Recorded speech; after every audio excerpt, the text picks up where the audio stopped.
The night was unusually quiet. Nathan sat alone in his living room, the glow of the television flickering off his blank expression. A half-empty glass of whiskey rested on the table, untouched for nearly an hour. The house, once filled with laughter and warmth, now felt like a hollow echo chamber. Since Emily died, everything had turned grayscale.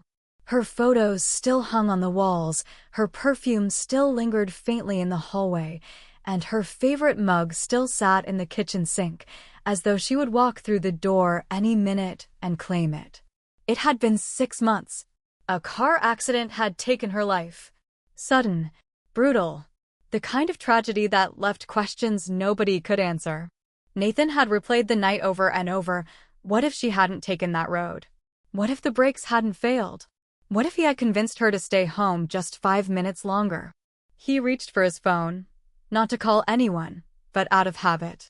Most nights he scrolled aimlessly until the screen blurred from the tears he didn't want to admit were still coming. But tonight, something changed. His phone lit up, not from his touch, but from an incoming call. Unknown number. That wasn't unusual, but it rang with a tone he hadn't heard in a long time.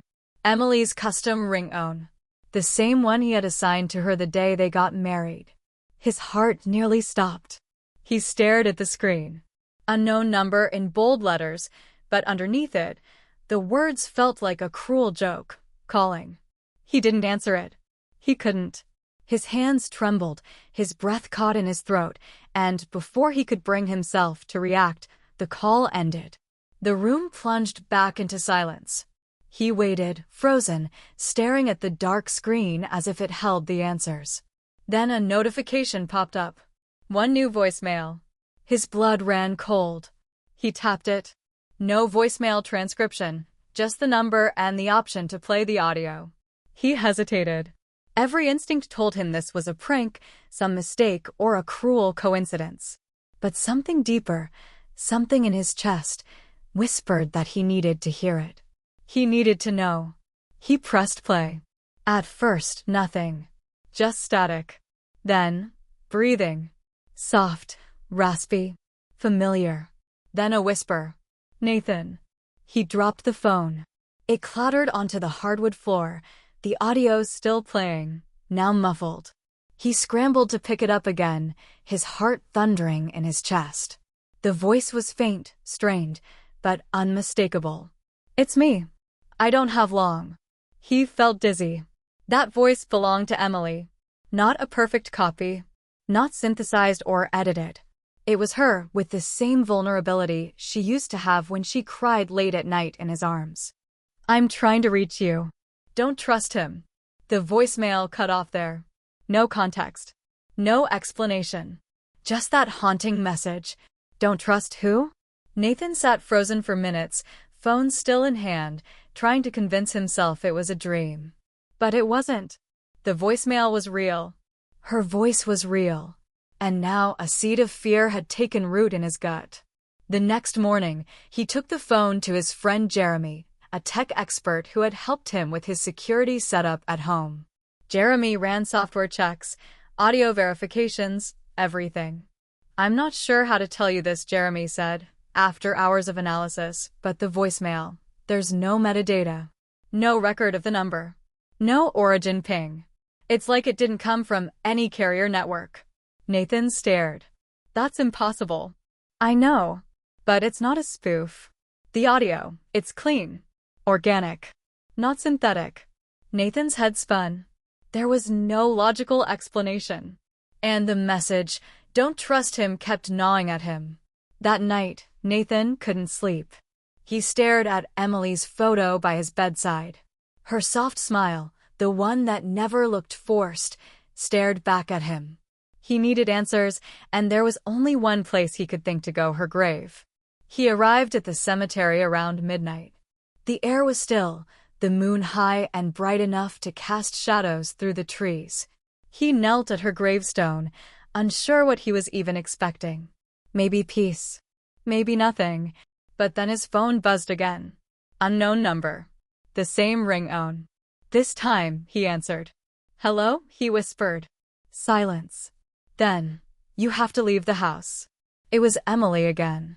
Her voice clearer, more urgent. "He's in the house." Nathan's eyes widened. He spun around, scanning the cemetery. Was someone watching him? Was this another twisted joke? "What do you mean?" he whispered into the phone. Then static. The line went dead. He raced back to his car and drove home like a madman. Every turn was filled with paranoia. When he reached his driveway, the house looked exactly the same as he'd left it. Lights off, doors locked, but something felt off. He entered slowly. Every creak of the wooden floor was louder than usual. He called out, just in case, "Is anyone here?" No answer. He checked every room. Nothing, until he reached the study. The window was open. It had been locked that morning. His heart pounded as he scanned the room. His late wife's laptop, which he hadn't touched since her death, sat closed on the desk. A post-it note was stuck to the top. "Not everything died with me." He didn't write that. He was sure of it. With trembling hands, he opened the laptop. The screen blinked on. Password required. He typed her birthday. Access granted. Her desktop was nearly empty, except for one folder labeled for N. He clicked it open. Inside were dozens of video files. He clicked on the first.